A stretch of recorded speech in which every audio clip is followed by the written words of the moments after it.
students, let's gather once again under Smart Web. I'm FAUSIYA, your English teacher. I'm sure that you are waiting to know what happened to the boy. Do you remember the story? How far is the river? Very good. In previous class, we discussed about a boy who set out to enjoy the beauty of nature. The boy had a great dream to fulfill. What was it? Correct. He wants to see the river. One day, he got an opportunity to fulfill his dream that his parents left him alone in his home.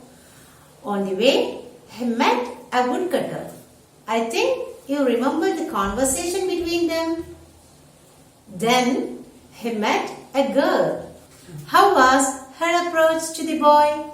Can you remember? Yes, she answered to the boy's question without any hesitation. Then how was his path to the river? Very good. His path was dizzy, winding path. Most of the time he had to run through his way. He walked and walked. He had walked for over an hour. He had gone halfway. You know, he was barefooted. So his feet were scratched with hard stones. But he never minded it. After some time, he saw a boy. Who was it? Very good. All of you remember the story very well. He saw a village boy. They walked on together and talked a lot. The boy felt intimacy to the village boy, but after some time, his companion had to diverge along another path. Now again, the boy was alone. When he missed the village boy, he looks up and down the mountain path, but sees no one. His own home is hidden from view by the side of mountain, and the river is not in sight either. He wished someone were with him. Dear students, have you ever faced such a situation in your life? How did you manage it? Now, can you imagine the feel of the boy? What would be his thought at time? Can you guess? Try to write in your notebook and send it to your English teacher.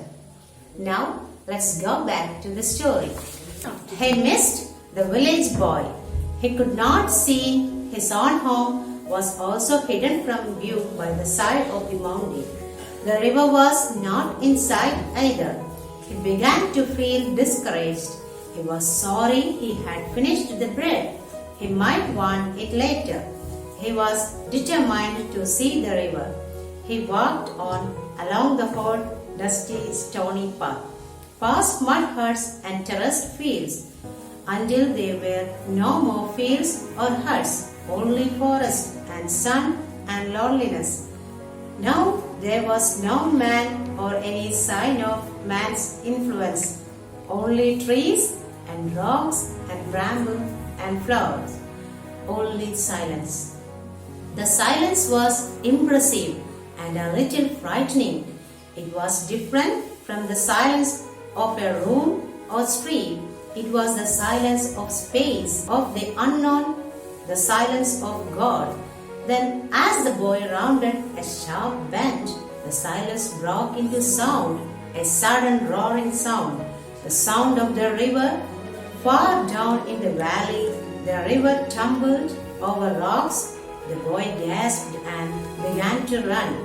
He slipped and stumbled, but still he ran.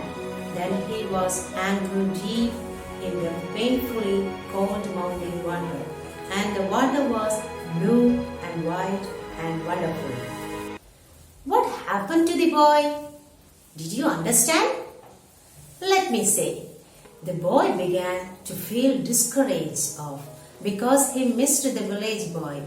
His home was also hidden from view by the side of the mountain. The river was not in sight either. A sense of loneliness surrounded him. Anyway, his determination was very strong. What was it? Yeah, he wants to see the river and know it personally. The path was dusty, stony path. On the way, there was no man or any sign of man's influence. The boy found the silence impressive because he is a lover of nature. But the thought that he was alone there filled his heart with fear.